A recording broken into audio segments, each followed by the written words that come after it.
Alison, bonjour, vous êtes responsable de la communication chez avcomics.com, on rajoute, voilà l'extension, et spécialisé dans la BD numérique, tout support, depuis à peu près un an, vous existez depuis un an, et vous êtes, on va dire, presque précurseur sur ce marché, en France. Exactement, on a lancé les premières bandes dessinées européennes sur iTunes fin 2008 et depuis on a agrandi notre catalogue, donc maintenant on a 300 titres de disponibles sur internet, donc sur le site avcomics.com et aussi sur iTunes. Et donc ces bandes dessinées, ce sont les bandes dessinées des éditeurs papier que nous adaptons en version numérique pour qu'elles soient lues soit sur internet, soit depuis un smartphone du genre iPhone, mais aussi Android, BlackBerry. Alors, comme vous êtes précurseur sur ce marché, quelles difficultés vous avez rencontrées en premier lieu? Alors, il a fallu parce qu'il y a beaucoup de détracteurs hein, du livre numérique, on le rappelle. Il y a des détracteurs. Alors, en fait, effectivement, il nous a fallu convaincre les éditeurs de transposer leur catalogue sur ces nouveaux supports. Nous sommes convaincus qu'il est très important pour le livre d'être présent. Toute personne qui a un iPhone peut déjà lire ses mails, aller sur Internet, acheter des vidéos, acheter de la musique, acheter des jeux. Donc, tout un contenu culturel est déjà présent. Pourquoi pas le livre? Pourquoi se priver de ce secteur, de ce marché-là pour le livre? Donc c'est sur ces arguments-là qu'on a convaincu les éditeurs de bande dessinée de nous rejoindre et de proposer donc leurs titres. Ils ont peur de quoi en fait les éditeurs? À l'origine ils ont peur de quoi? Du piratage? Oui, il y a différentes craintes. Il y a la crainte du piratage, mais qui est en fait la meilleure manière de lutter contre le piratage, c'est de proposer une offre payante, légale, qui soit de qualité et qui donc soit plus intéressante. Et compétitive. Et compétitive, voilà, qui soit plus intéressant d'acheter que d'aller chercher un fichier piraté vérolé sur Internet. Donc ça, c'est vraiment ce que l'on propose. Parce qu'il existe d'ailleurs, on va le rappeler, il existe donc du piratage des BD scannés, c'est ça, en fichier PDF. Exactement.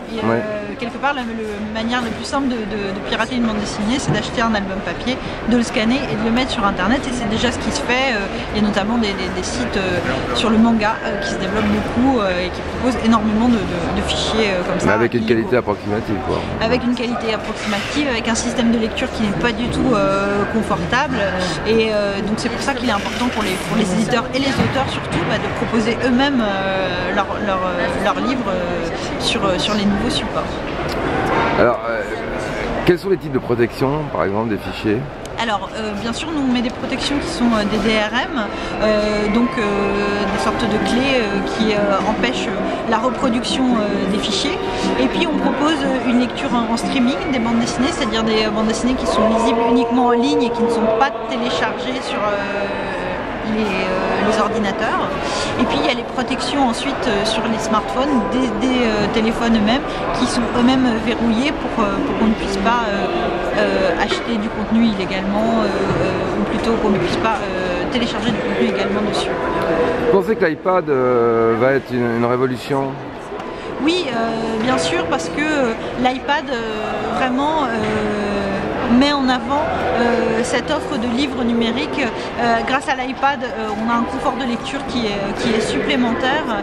Et puis surtout, avec l'iPad, quelque part, c'est une manière de montrer aux éditeurs que effectivement, il y a un marché, il y a des grands acteurs qui s'y intéressent. Il faut qu'ils proposent leur offre et qu'ils le fassent intelligemment pour que ça corresponde à leur vision du livre et des auteurs. Ah, ils sont pas gentils avec nous, le salon du livre, là. Franchement, ils nous mettent de la musique, on est en fin de salon, on le rappelle. Bon, on va essayer de parler plus fort, Alison. Là, je viens de rencontrer un démonstrateur chez Sony qui dit oui, mais enfin bon, nous on a une qualité d'écran de lecture. L'iPad, ça va être très difficile, c'est pas vraiment adapté à la lecture. C'est plus un ordinateur portable. En plus, il n'y aura aucun contenu de disponible à sa sortie. Alors, ce qui est très intéressant avec l'offre d'Apple, c'est aussi bien sur l'iPad que sur l'iPhone et sur l'iPod, c'est de proposer une boutique qui soit déjà existante, qui iTunes, et qui propose déjà du contenu. Donc la grande force d'Apple, c'est d'avoir aussi bien créé de très beaux supports de lecture, mais d'avoir créé créer la boutique qui permet de vendre sur ces supports. Donc c'est pour ça que nous on a commencé par se développer sur l'iPhone et que ça fonctionne très bien puisque on vend aussi bien sur internet que sur l'iPhone, ce sont nos principales ventes. Ensuite, l'intérêt par rapport au... On va le laisser finir, on reprend. Vous me disiez, Alison, alors, avant qu'on soit coupé, voilà.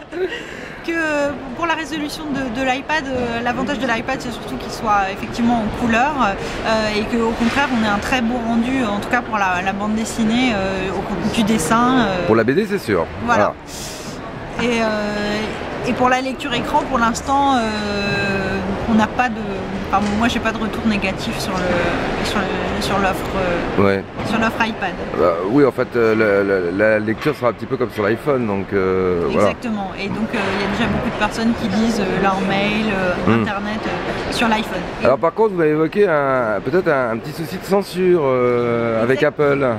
Voilà, parce que Apple en fait valide toutes les applications et tous les contenus qui sont diffusés via sa boutique iTunes et exerce une censure, notamment sur la nudité. Il est absolument interdit de montrer ne serait-ce qu'une poitrine dans une planche de bande dessinée, ou même un personnage qui regarde la poitrine d'une personne. Ce sont des exemples, voilà, de censure qu'on peut avoir sur les bandes dessinées et qui nous font penser qu'il est important pour nous, Européens, de mettre en avant notre culture, nos différences et d'avoir voilà, et d'exercer soit une pression, soit de faire une plateforme qui corresponde à notre contenu pour que notre différence culturelle, ouais, mais ça c'est la pudilanderie célèbre des Américains est très hypocrite quand on sait qu'ils sont à l'origine de l'industrie du porno, mais enfin bon.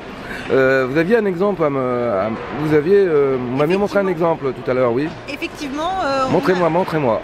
On a publié Toxique de Françoise Sagan, qui est donc le journal intime de Françoise Sagan, illustré par Bernard Buffet, donc deux artistes français renommés. Et nous avons dû censurer ce livre quand nous l'avons publié sur iTunes pour correspondre au code d'Apple. D'accord, donc ça reste un souci.